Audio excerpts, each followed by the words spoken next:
মা দুর্গা এলেন, আবার দেখতে দেখতে চলেও গেলেন। আমাদের প্রতিটা বাঙালির আবারও 360 দিন অপেক্ষা করতে হবে এই 5টা দিনের জন্য। হ্যাঁ, তার জন্য একটু দুঃখ তো হচ্ছেই, কিন্তু তার সাথে তো আনন্দ সংবাদও আছে।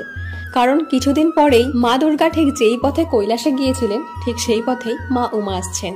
আর তার জন্যই আমি আজকে মল্টেড ক্লের সাহায্যে মা উমার ছোট্ট দুটি চরণ বানাচ্ছি। হ্যাঁ, এর আগেও আমি এমন একটা কাজ করেছিলাম, কিন্তু সেটা যেহেতু হোয়াইট সিমেন্ট দিয়ে করেছিলাম, তাই ফিনিশিংটা তেমন একটা ভালো আসেনি। তাই আজ বসে পড়েছি ক্লে দিয়ে বানাতে। তো সবার প্রথমে আমি চরণ দুটিকে যেই প্লেটের উপরে রাখবো সেটাকে বানিয়ে মা উমার ছোট্ট দুটি চরণও বানিয়ে নিয়েছি। আর চরণ দুটির ওপরে মায়ের সবচেয়ে পছন্দের রক্ত জবা ফুল রেখেছি। তারপর মাকে নুপুর ও আংটি পরিয়ে দিয়েছি। দেন পুরো কাজটা শুকানোর পরে প্রথমে প্লেটটাকে কালার করে তারপর মায়ের চরণ দুটিকে ঘন নীল বর্ণ দিয়েছি।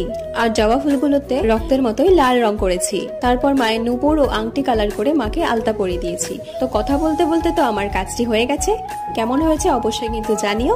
আর কোনো ভুল ত্রুটি থাকলে মার্জনা করো। তো আজ তবে আসি, দেখা হবে পরবর্তী ভিডিওতে। টাটা।